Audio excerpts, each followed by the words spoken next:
10 years of it, 100 satisfied rating ruined. By user J3 This is going to be a short story. I just recently applied to a new job that will be managing a support center and their service management platform. It led me to dig up stats. I used to be a single person, its support department. Because of my very demanding job, I had set up Zendesk to keep track of all requests and had set up an automation to close tickets and send a survey. Survey was simple thumbs up or down. Optional user could write a note. I was reading through thousands of these, and most were really simple. Thanks, or you're awesome, etc. However, some would take the time to praise my efforts. It was really good to go back and read these. Until it was such a simple ticket, printer not working. I responded to it within 2 hours. It was fixed within 5 minutes. Tray has been resized and needed to be adjusted. Cleared the queue and sent a test print. I sent the user a follow-up that it had been taken care of and to let me know if issue continued. I also added notes to ticket. That user had successfully printed multiple documents based on logs and printer page counts. 5 days later, ticket closed, survey sent. 6 days later, thumbs down, my printer works. But why is my computer slow? Your dashboard changed from 100 satisfaction to 99.98. Why does this still make me so mad when I think about it? Please go on. By user Pladlock, I posted this elsewhere and figured this would be a good place to post it too. So this happened a good 7-8 years ago. I used to work on a help desk. We had a recent switch, a major software to a new one. They didn't want to train us on that system, so they paid for a third-party deke to deal with those calls. When you called, it was phone tree that basically said to press 1 for the new software or press 2 for any other issues. If you pressed 2 and had an issues for line 1, we had to transfer you. We had no training access and the contract stipulated it as well. So no way to help you in any way. Things are different now, but that was the deal at that point. So this user calls us, I get her information, proceeds to immediately tell me that she is having an issue with the system. I try to interrupt her polite, and she cuts me off and proceeds to yell into the phone, "How dare you? You do not interrupt me, that is rude, and you will let me finish." I said nothing and let her talk. She proceeds to talk for a full 5 minutes, I timed here, giving me the full rundown of her issues in excruciating detail. She finally finished. I let there be a pause where she goes, "Hello," both to annoy her a bit and to make sure she's actually done. I put on my a customer service voice and ask if she is done, as I didn't want to interrupt her again. I then explained sweetly and politely, "I'm sorry, I was trying not to waste your time early when I tried to interrupt. This is the wrong line for this system, and I was trying to get you to the correct line so they can help you. I need to transfer you." Just oozing all I was just trying to help you.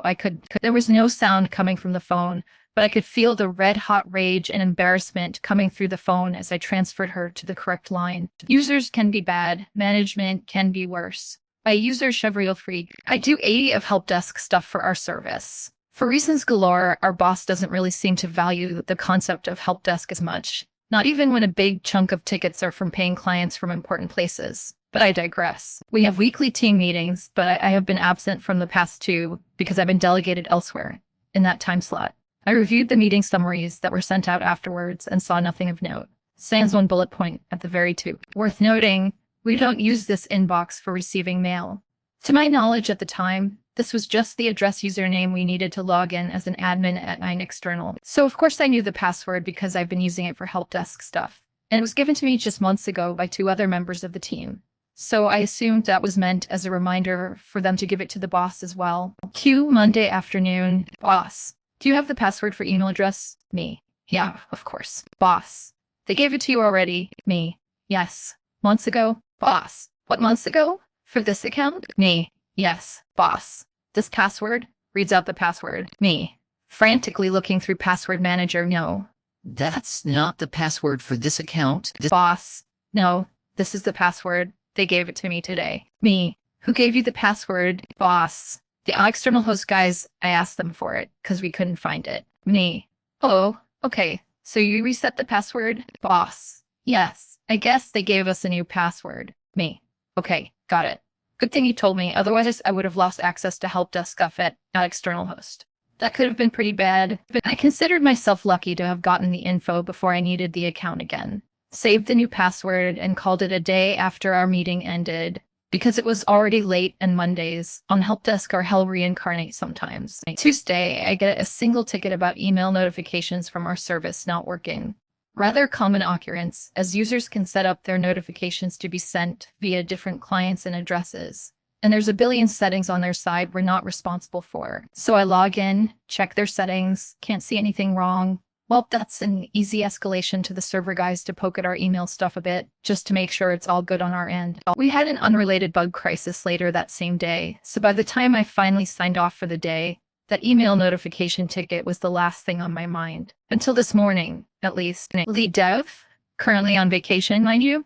Logs show no email notices have been sent on the external externs Monday. Not a single one. Can we check this ASAP? Boss. Some completely confused babble about me sending email notifications on external host via my own email account, and if I changed anything after he gave me that new password. Lead dev, frustration palpable in the email. This has nothing to do with her account. This is about email address. Boss. Yes, this is why I'm asking her if she changed anything. The password I gave her worked, but it was different than the password she had before. Lead dev. We changed the password for email or address. Yeah, boss had it changed on Monday. What's going on? Lead dev. Please get it over to me. We use email address and that password for the email notification settings at an external host. Nothing is being sent because the new password wasn't updated in the settings. We got it all sorted out in a minute after that. How nice of our boss to foster a true sense of camaraderie by not informing any of us in due time. Anyway, now I'm stuck with a boatload of tickets about yesterday's outage on email notifications, asking what happened and why. Anyone got corporate speak for sorry? Our boss is a toddler playing with passwords at his own discretion. Update a few days later.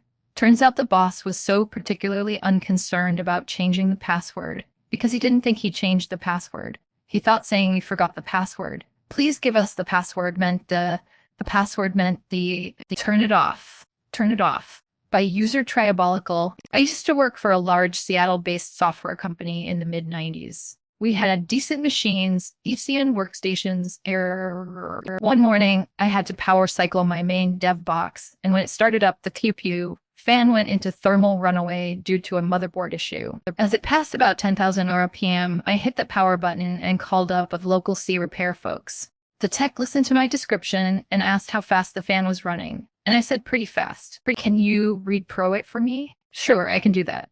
As the fan approached the limits of fan integrity, I could barely hear the shouted voice over my headset. Turn it off. Turn it off. 3 hours later, I had a need board, and everything was once again calm. Tech and I had a nice laugh about it. Therapy post, because I can't afford it, dream of time-traveling tech support.